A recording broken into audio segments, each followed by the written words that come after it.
ఏంటంటే చావు రాసిన ఆ పల్లవికి చావు రావట్లేదు. మనకి చావు దగ్గరకొచ్చి పరిచయమై వెళ్ళిందేంటంటే? ఆ దోషం అసలు దాని మీద పనిచేస్తుందా మన మీద పనిచేస్తుందా అని డౌట్ గా ఉందా ఆంటీ?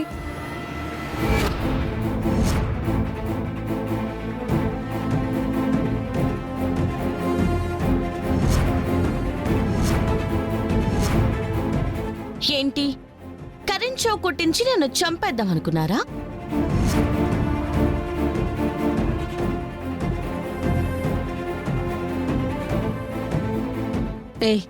ఏం మాట్లాడుతున్నావు? మీ అబ్బాయి జాతకంలో దోషం ఉంది కదా, ఆ దోషం ప్రకారం ఫస్ట్ పెళ్లి చేసుకున్న అమ్మాయి చనిపోతుంది కదా. ఆ దోషం నన్ను తీసుకెళ్లిపోతుందనుకున్నారు. అది లేట్ అవుతుందని చెప్పి మీరే పంపించేయాలని ట్రై చేస్తున్నారు, అంతేగా? దోషమేంటి గండమేంటి? నటించకు చెల్లి, నాకంతా తెలుసు. కాలేజ్ దగ్గర నుంచి మీ ముగ్గురు స్వామీజీని కలవడానికి మీరు బయలుదేరి వెళ్ళినప్పుడే వెనకాల నుంచి ఫాలో చేశాను. నేనక్కడికొచ్చాను. స్వామీజీతో మీరు మాట్లాడింది, స్వామీజీ మీతో చెప్పింది మొత్తం విన్నాను. నాకు మొత్తం అంతా తెలిసిపోయింది అత్తయ్య గారు. కాకపోతే మీరు తెలుసుకోవాల్సిన విషయం ఒకటి ఉంది. అది వింటే మీరు షాక్ అవుతారు తెలుసా? ఏంటది? మీ అబ్బాయి జాతకంలో ఉన్న గండం మాట నిజమే, దోషం మాట నిజమే. ఆ దోషం ప్రకారం తను ఫస్ట్ పెళ్లి చేసుకున్న మొదటి భార్య చచ్చిపోతుంది.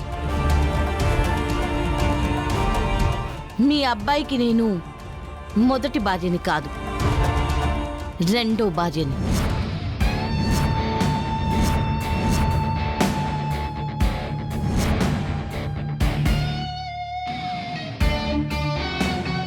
రెండో భార్య? అదేంటి? ఆ అదే ఇక్కడ ట్విస్ట్. కానీ చిన్నతనంలోనే అనుకోకుండా చరణ్ వేరే అమ్మాయి మెడలో తాళి కట్టేశాడు.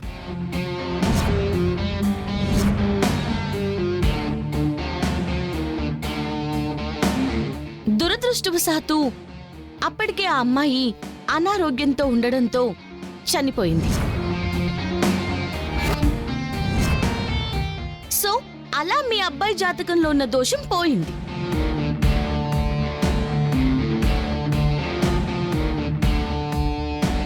సో ఇప్పుడు నేను తనకి రెండో భార్యనేగా. నాకే దోషాలు ఉండవు, ఎలాంటి ప్రమాదాలు ఉండవు.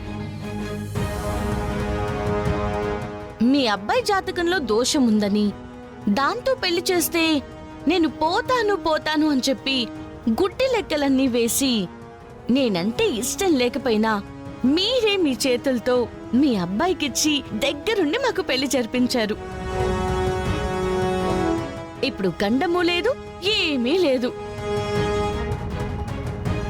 గండాన్ని చిన్నప్పుడే కాకెత్తుకెళ్ళిపోయింది. మీ ఆశలన్నీ గోదాట్లో కలిసిపోయాయి. ఇక మీ అబ్బాయిని నన్ను వేరు చేయడం అనేది ఎవ్వరి వల్ల కాదు.